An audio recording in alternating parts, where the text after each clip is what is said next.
আসসালামু আলাইকুম এভরিওয়ান, তোমার আড়ালে ভালোবাসা গল্পের 15 নম্বর পার্ট। তো আর বেশি কথা না বলে চলুন গল্প শুরু করে দেই। কিছুক্ষণ পর পরই বুঝতে পারি এটা বাড়ির রাস্তা না, তাই দেখে আরিয়ানকে জিজ্ঞাসা করি, এটা তো বাড়ির রাস্তা না, আমরা কোথায় যাচ্ছি? পরীর প্রশ্ন শুনে আরিয়ান বলে, তোকে নিয়ে পালিয়ে যাচ্ছি, তোর কি ভয় লাগছে নাকি? আরিয়ানের কথা শুনে পরী মনে মনে বলে, আপনার সাথে পালাতে আমার কোনো আপত্তি নেই, আপনি বলে যে কোনো জায়গায় যেতে আমি রাজি, শুধু আপনি পাশে থাকলেই হবে। আর নিজের থেকেও আপনাকে বেশি ভরসা বিশ্বাস করি, তাহলে ভয় পাবো কি নিয়ে? আপনি সাথে থাকলে আমার ভয়ের কিছু নেই। মনের কথাগুলো মুখ ফুটে বলার অনেক ইচ্ছা জাগলেও সেটা পরী করতে পারে না। এইদিকে পরী কিছু বলতে না শুনে আরিয়ান এক সাইড হয়ে বাইক দাঁড় করায়। আরিয়ানকে বাইক থামাতে দেখে পরী জিজ্ঞাসা করে, এখানে বাইক থামালেন কেন? আরিয়ান ঘাড় ঘুরিয়ে পরীকে বলে, তুই কিছু বললি না যে ভয় লাগছে আমার সাথে যেতে, বাড়ি নিয়ে আসবো? আরিয়ানের কথা শুনে পরী একটু রাগ দেখাই বলে, আমি কি একবার বলেছি ভয় করছে আপনার সাথে যেতে? বলিনি তো, তাহলে আবার বাড়ি নিয়ে আসার কথা বলছেন কেন? যেখানে নিয়ে যাচ্ছেন সেখানে চলেন। পরী রাগ দেখে আরিয়ান নিঃশব্দে হেসে বলে, রাগ করতে হবে না, নিয়ে যাচ্ছি। পরী আর কোনো কথা বলে না। আরিয়ানের বাইক এসে থামে একটা নতুন বিল্ডিং এর সামনে। পুরীকে বাইক থেকে নেমে দাঁড়াতে বলে পুরী বাইক থেকে নেমে বিল্ডিংটা দেখছে। বাইরের দিকে এখনো রঙের কাজ চলমান। এক সাইডে বাইক পার করে রেখে এসে পুরীকে বলে, ভিতরে চল। কথা বলে আরিয়ান পুরীর ডান হাতটা ধরে পুরীকে নিয়ে যেতে থাকে। আরিয়ানের এমন অপ্রত্যাশিত স্পর্শে অষ্টাদশীর হৃদয় অনুভূতি ঢেউ উতাল পাতাল করছে। সে একবার আরিয়ানের মুখের দিকে তাকাচ্ছে তো আরেকবার তাকাচ্ছে আরিয়ান তার হাত ধরে রেখেছে সেই দিকে। লিফটে করে সোজা 5 তলায় চলে আসে। এতক্ষণ একবারের জন্য আরিয়ান পুরী হাত ছাড়েনি। লিফট থেকে নামতেই দুজন ছেলে এগিয়ে আসে। দুইজনই আরিয়ানের ছোটবেলার বন্ধু ইমন আর ইস্তিয়াক। ইমন পুরীকে দেখে সালাম দেয়, আসসালামু আলাইকুম ভা। কথা শেষ করার আগে ইস্তিয়াক পা দিয়ে গুতা দিয়ে ইমনকে থামিয়ে দেয়। ফুলের তোড়া পুরীকে এগিয়ে দিয়ে এবার বলে, আসসালামু আলাইকুম, আমি ইস্তিয়াক, আরিয়ানের বন্ধু।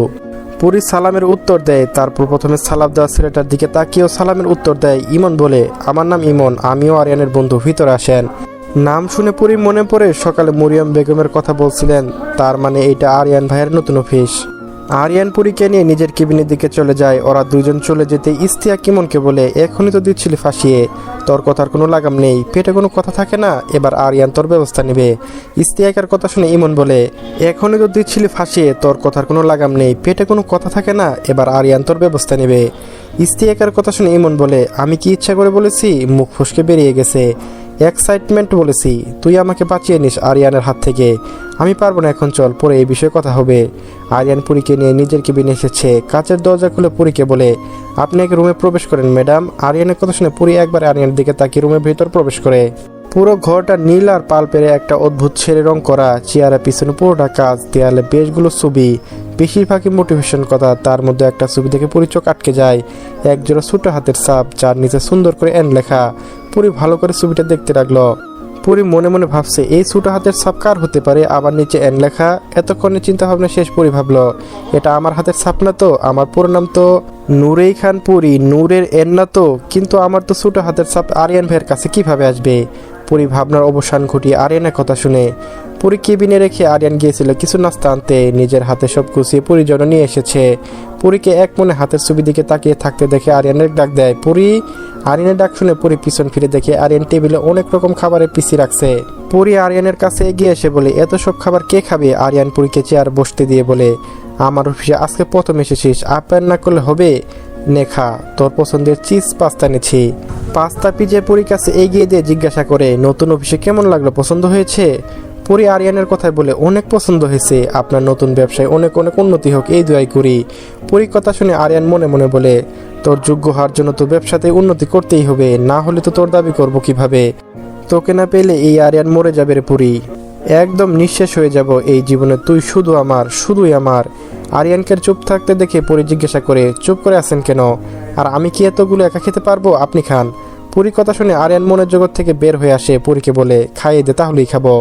আরিয়ানের কথা শুনে পুরী বিস্মিত নয়নে আরিয়ানের দিকে তাকিয়ে জিজ্ঞেস করে, আমি খাইয়ে দেবো? এখানে তো আমার বউ নেই, থাকলে তাকেই বলতাম, এখন তুই আছিস, তুই দে। বউ মানে আপনার বউ আছে নাকি? হ্যাঁ আছে। পুরী চোখ বড় বড় করে তাকিয়ে জিজ্ঞাসা করে, কোথায়?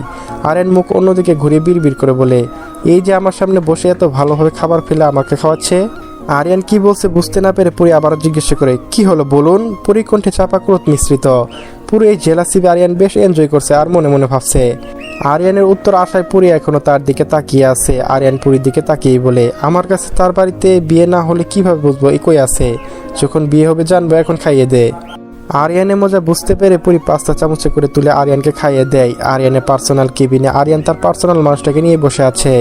টেবিলে সাজানো খাবারের গন্ধে বাতাসে ভারী আরিয়ান পুরি হাত থেকে পাস্তা খাচ্ছে একবার বাধ্য ছেলের মতো। পুরীর আঙ্গুলের সোম এসে চামচে ভরা করে যতবার আরিয়ানের দিকে এগিয়ে আসছে ততবারই আরিয়ানের বুকের ভেতর অদ্ভুত ঢেউ বয়ে যাচ্ছে। সে ঢেউ বাইরে কারোর জন্য নয়, শুধু এই মেয়েটার উপস্থিতির জন্য। সে বুঝতেও পারছে না তার প্রতিটি আচরণে কিভাবে তার পৃথিবী কাঁপিয়ে দিচ্ছে। তার পুরো পৃথিবী জুড়ে এই একটি মেয়ের বিচরণ, চঞ্চলতা, চুপতা, এলোকুশি এক পুরী।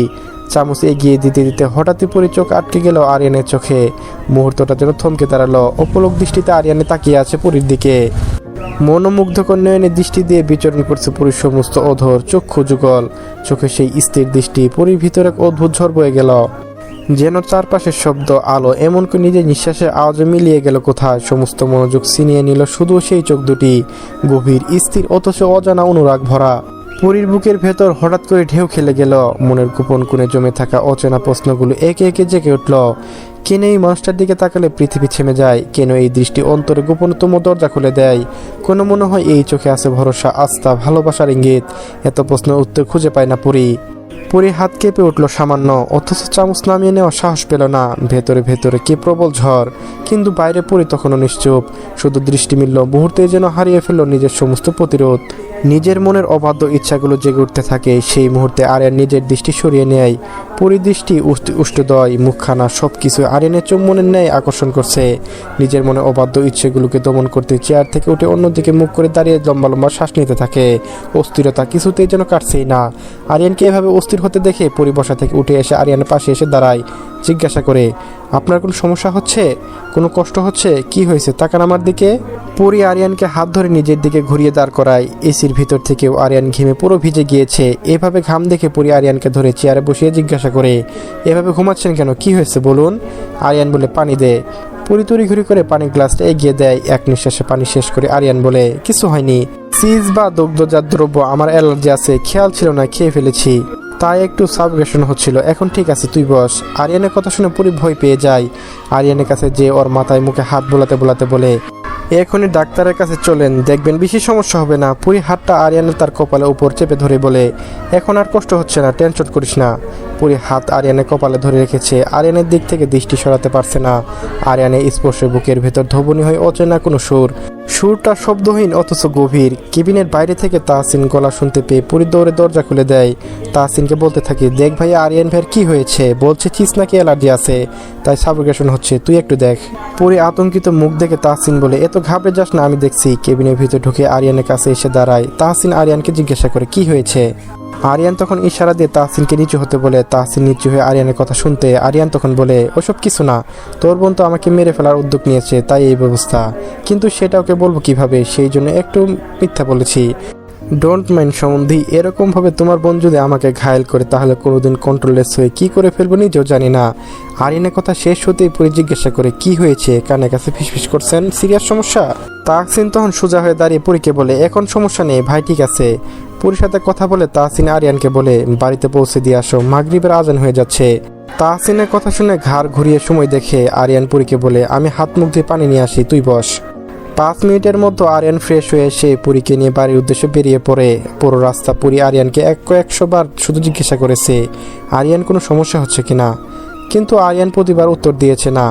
বাড়ির সকলের জন্য কিছু নাস্তা কিনে নিয়ে এসে বাড়ি চলে আসে। দুইজনে একসাথে বাড়ি ঢুকে আরিয়ান আর পুরী একসাথে দেখে মুমতাহিনা বেগম জিজ্ঞেস করে, তোদের ঘোরাঘুরি হলো? মুমতাহিনা বেগমের কথা শুনে পুরী অবাক হয়। মনে মনে বলে, বড় মামি কিভাবে জানলো? পুরীর হাত থেকে খাবারগুলো নিয়ে মরিয়ম বেগমের হাতে দিয়ে বলে, সবাইকে দিয়ে দিতে। সোফায় মুমতাহিনা বেগম পাশে বসে আরিয়ান বলে, পুরী কোচিংয়ের সামনে দিয়ে যাচ্ছিলাম, তখন দেখি পুরী আর ওর বান্ধবী অসহায়ের মতো হেঁটে যাচ্ছে। ড্রাইভার আঙ্কেলের লেট বুঝতে পেরে ওনাকে ফোন দিয়ে নিষেধ করে দিয়েছিলাম, আর তখন পুরীকে নিয়ে গিয়েছিলাম একটু ফুচকা খাওয়াতে। ছেলের কথা শুনে মুমতাহিনা বেগম বলেন, ভালো করেছিস, এমনি তো মেয়েটা কোথাও বের হয় না। পুরী এতক্ষণ মনোযোগ দিয়ে আরিয়ানের কথা শুনছিল। এত ভালো গল্প বানিয়ে বলতে পারে ভেবে পুরী অবাক হচ্ছে। পুরীকে দাঁড়িয়ে থাকতে দেখে মুমতাহিনা বেগম বলেন, ফ্রেশ হয়ে নিচে আয়, চা নাস্তা করে পড়তে বসিস। পুরী বাধ্য মেয়ের মতো নিজের ঘরে চলে যায়। ফ্রেশ হয়ে নিচে নেমে দেখে আরিয়ান নেই। মুমতাহিনা বেগমকে জিজ্ঞাসা করলে বলে, একটা ফোন আসলো তাই বের হয়ে যায়, আসতে দেরি হবে সেটা বলেই বেরিয়েছে। পরি চায়ের কাপ হাতে নিয়ে ভাবতে থাকে বিকেলে নাস্তার সমস্ত ঘটনা, কিন্তু তার ভাবনা বেশিক্ষণ স্থায়ী হয় না। ততক্ষণে আরিশা, তাসনিয়া, প্রেরণা, তালহার, আরাফ এসে উপস্থিত।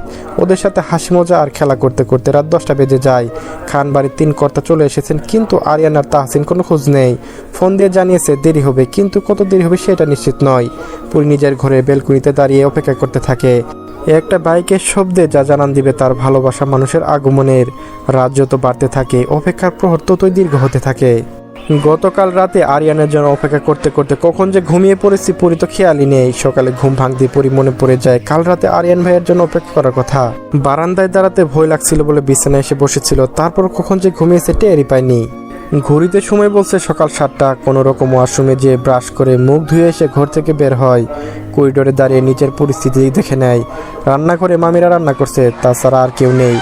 তাহসিনের ঘরের দরজা বন্ধ, তার মানে তাহসিন ঘুমাচ্ছে। আরিয়ানের ঘরের সামনে দাঁড়িয়ে পরি ভাবছে ডাক দেবো নাকি দরজায় নক করব। বেশ কিছুক্ষণ ভাবার চিন্তার পরে দরজায় আস্তে করে ধাক্কা দিয়ে দিল, দরজা খুলে যায়। দরজা খুলতেই পরি চোখ দৃশ্যমান হয় ঘুমন্ত আরিয়ানকে। ধীরে ধীরে পা টিপে টিপে ঘরে প্রবেশ করে জানলা ভারী পর্দা টেনে দেওয়ার কারণে তেমন আলো আসে না। ঘরের ভিতরে যেন আলোর আধারে খেলা করছে। পরি ধীর পায়ে আরিয়ানের কাছে এসে দাঁড়ায়।